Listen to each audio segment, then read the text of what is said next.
हाँ जी बच्चों, आइए हम पढ़ते हैं chapter number 1 of class 11th which is introduction to accounting. तो 11th क्लास में आप आए हैं, आपके लिए नया चैप्टर सब्जेक्ट है अकाउंटिंग। ऐसा क्या है इस सब्जेक्ट में कि इसके लिए पूरा एक सब्जेक्ट ही बना दिया अकाउंटिंग के लिए। कुछ ना कुछ बात तो होगी कि पूरी एक स्ट्रीम जैसे कि फील्ड कह लें हम उसे, कॉमर्स बना दी इसके लिए। कुछ तो बात होगी। तो अब आपकी लाइफ में पहली बार इंट्रोडक्शन होगा इसका, अकाउंटिंग का। तो उसको पढ़ाने से पहले, इंट्रोडक्शन देने से पहले, मैं आपको 2-3 बातें बताना चाहता हूँ जो आपको ध्यान में रखनी है पढ़ने अकाउंट्स को पढ़ते पढ़ते। देखिए, आपकी लाइफ में पहली बार आ रहे हैं ये अकाउंटिंग सब्जेक्ट, तो इसमें काफ़ी टर्म्स ऐसे होंगे, काफ़ी वर्ड्स ऐसे होंगे, काफ़ी आइटम्स ऐसे होंगे जो आप पहली बार पढ़ेंगे और जिसका मतलब आपको अभी पता नहीं होगा अभी तक कि इसका मतलब ये था, इस टर्म्स का मतलब ये था। तो होता क्या है, बच्चा नए नए टर्म्स देख के काफ़ी डर जाता है, सहम सा जाता है कि है ये क्या आ गया, इसका मतलब क्या है, इतनी सारी टर्म्स हैं, ये वो। तो बच्चा रटना शुरू कर देता है अकाउंट्स को। तो पहला सजेशन आपको ये दूंगा, रिक्वेस्ट भी है आपसे, अगर आप कॉमर्स अगर आपने ले ली है और आप इसमें अच्छे मार्क्स लाना चाहते हैं अकाउंट्स में, इसमें अपना करियर बनाना चाहते हैं, तो कभी भी रटना नहीं है, क्योंकि पूरा अकाउंट्स आप नहीं रट पाएंगे। और ये इतना इजी सब्जेक्ट है, जब आप उन टर्म्स को जानेंगे, पूरी अकाउंटिंग को जानना शुरू करेंगे धीरे धीरे, आप कहेंगे ये कुछ नहीं है, बस एक कॉमन सेंस वाली बातें हैं, बस इनको टेक्निकल नाम दे दिए गए हैं। और आपको ये एक चीज़ बात और बता दूं मैं, कि मैं ये एज्यूम कर रहा हूँ कि आपने मेरा पहला वीडियो देख लिया है, उसमें जो चीज़ें मैंने बताई हैं वो पढ़ ली हैं। अगर नहीं पढ़ी हैं तो आप प्लीज़ प्लीज़ प्लीज़ पहले जाइए, डिस्क्रिप्शन में लिंक दिया हुआ है मैंने वीडियो का, आप उसको जाके पहले पढ़िएगा, समझिएगा। क्योंकि अगर आपने वो नहीं पढ़ा होगा तो ये चैप्टर आपको समझने में प्रॉब्लम होगी, क्योंकि इस चैप्टर में काफ़ी टर्म्स ऐसी आने वाली हैं जो बार बार आएंगी। तो मैंने एक ही बार में वो सारी टर्म्स एक्सप्लेन कर दी हैं, ताकि आपको आने वाले टाइम में इस चैप्टर में कोई प्रॉब्लम ना हो। तो पहले आप वो वीडियो देख लीजिएगा, फिर इस चैप्टर में आइएगा। और जिन्होंने पहले ही ऑलरेडी वो वीडियो देख लिया है तो आप कंटिन्यू कर सकते हैं इस चैप्टर को।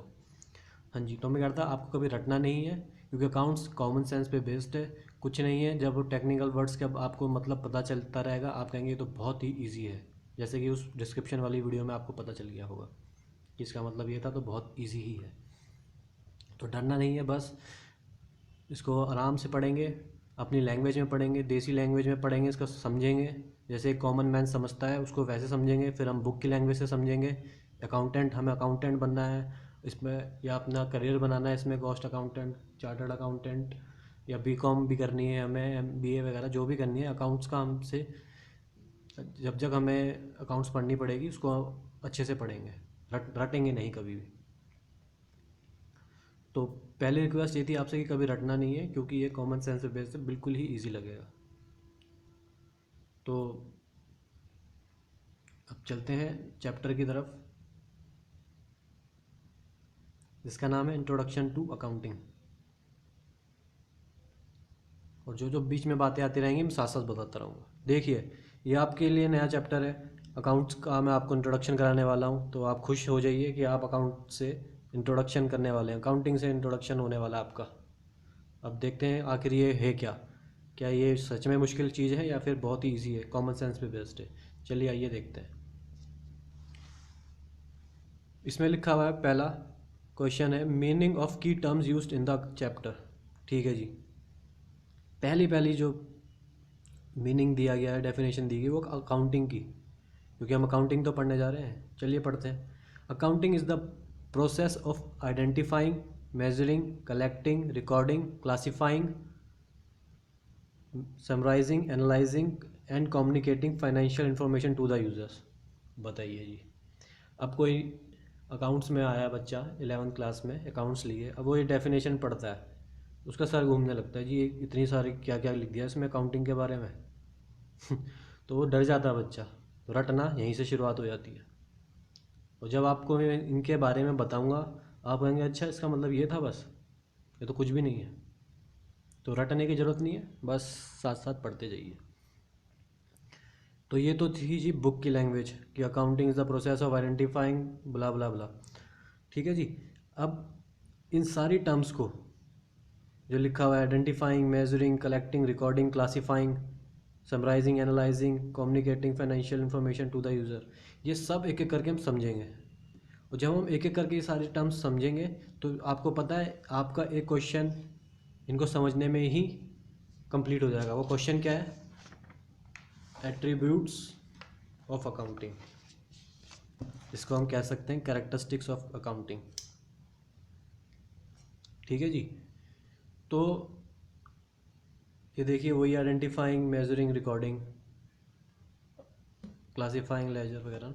तो मैं अब आपको समझाता हूँ वन बाय वन। बुक की लैंग्वेज में पढ़ने से पहले मैं आपको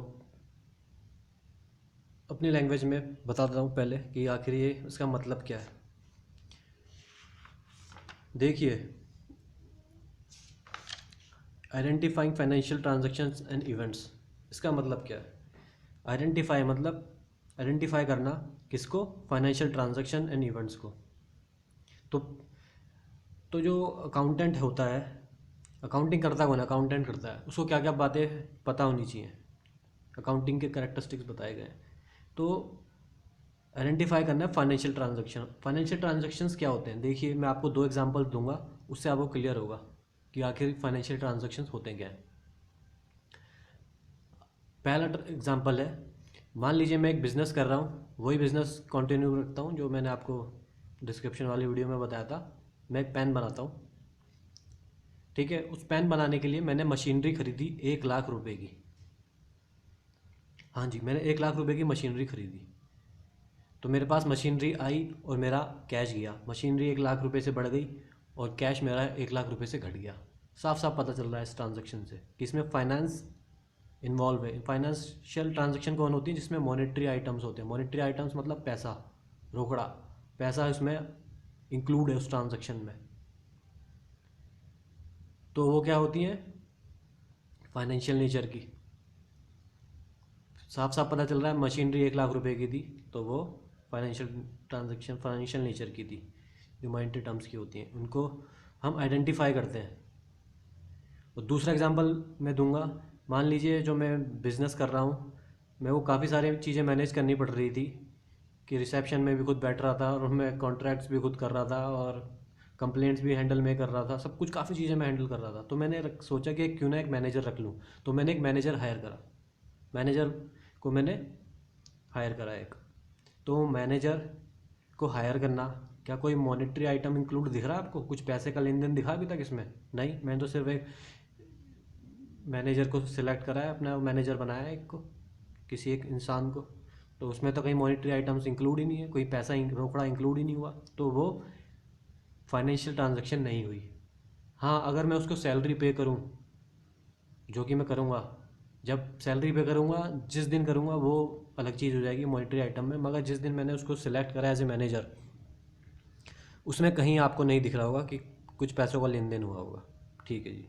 तो ये हो गई दूसरा, जो कि नॉन फाइनेंशियल ट्रांजैक्शंस है, जिसमें फाइनेंस, मॉनेटरी आइटम्स, पैसा, रोकड़ा इंक्लूड ही नहीं है इसमें, वो हो गई। तो अकाउंटेंट को आइडेंटिफाई करना होता है पहले स्टेप में कि कौन सी उसके काम की चीज़ें हैं। और काम की चीज़ें कौन सी हैं? जो फाइनेंशियल नेचर की होंगी, जिसमें पैसा इंक्लूड होगा, वैल्यू इंक्लूड होगी, पैसा, वैल्यू। ठीक है।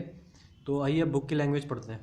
और ये आइडेंटिफाई क्यों करते हैं वो हम आगे इसी क्वेश्चन में आगे पता चलेगा हमें। ठीक है। Identification is the process of determining which transactions and events are to be recorded. ठीक है। Accounting records only those transactions and events which are of financial nature.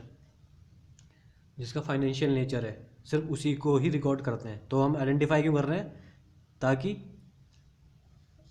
Record कर सकें सिर्फ वो वाले आइटम्स जो फाइनेंशियल नेचर के हैं।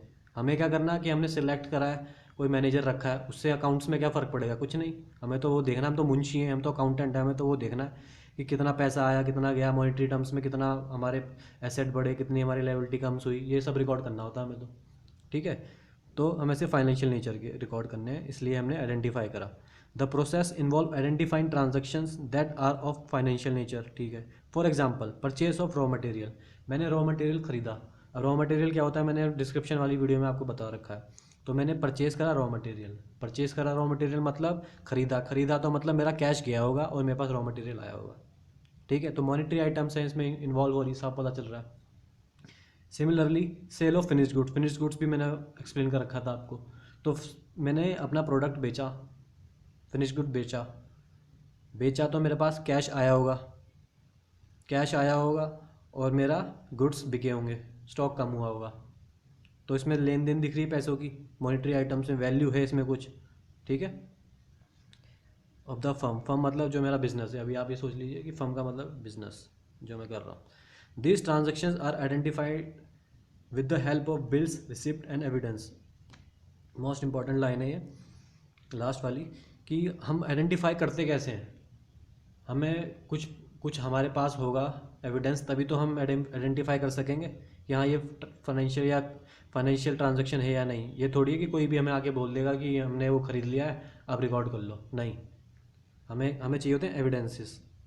वो क्या होते हैं, जैसे कि बिल, मैं कभी जैसे मैंने परचेज ऑफ रॉ मटेरियल करा, अब उस रॉ मटेरियल में जिससे मैंने परचेज़ करा होगा उससे उसने मुझे कोई इन्वॉइस दिया होगा, कोई बिल दिया होगा, तो वो बिल जाएगा अकाउंटेंट के पास, वो अकाउंटेंट वो बिल को देखकर एंट्री करेगा, रिकॉर्ड करेगा उसे। ऐसी सेल ऑफ फिनिश गुड्स, जो कस्टमर मेरे पास आया होगा मेरा पेन खरीदने के लिए फिनिश गुड्स, उसको मैंने बिल दिया होगा, एक इन्वॉइस दिया होगा। जब इन्वॉइस उसके पास जाएगा तो अकाउंटेंट के पास उसकी एक कॉपी आती है, कार्बन कॉपी जो होती है, आपने देखा होगा बिल के नीचे एक कार्बन कॉपी भी होती है, वो कार्बन कॉपी उसके पास जाएगी अकाउंटेंट के पास, तो वो उसकी रिकॉर्डिंग करेगा, रिकॉर्ड करेगा अकाउंट्स में। अब रिकॉर्ड कैसे कैसे करते हैं आगे पता चलेगा। तो पहला स्टेप क्लियर है, आइडेंटिफाई फाइनेंशियल ट्रांजैक्शन।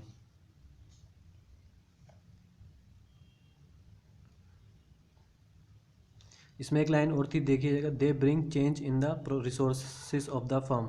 मैंने डिस्क्रिप्शन वाली वीडियो में बताया था रिसोर्सेज क्या होते हैं, जैसे कि परचेस करा रॉ मटेरियल, पैसा गया, कैश गया और स्टॉक आया। रिसोर्स रिसोर्स साइड में थे दोनों, कैश भी और स्टॉक भी, तो दोनों में चेंज हुआ। ऐसे ही सेल में होता है, कैश आया और स्टॉक गया, समझे। तो ये रिसोर्स में चेंज लाते हैं। तो पहला स्टेप क्लियर है, identifying financial transaction and events. अगला क्या है जी, measuring the identified transaction.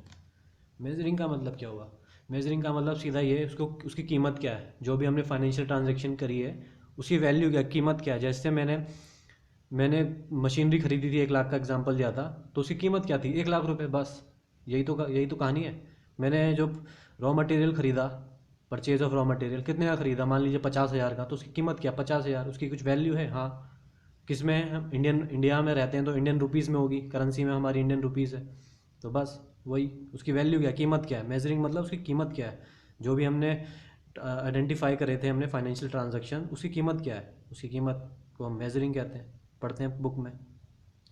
Accounting measures the transactions and events in terms of common measurement unit.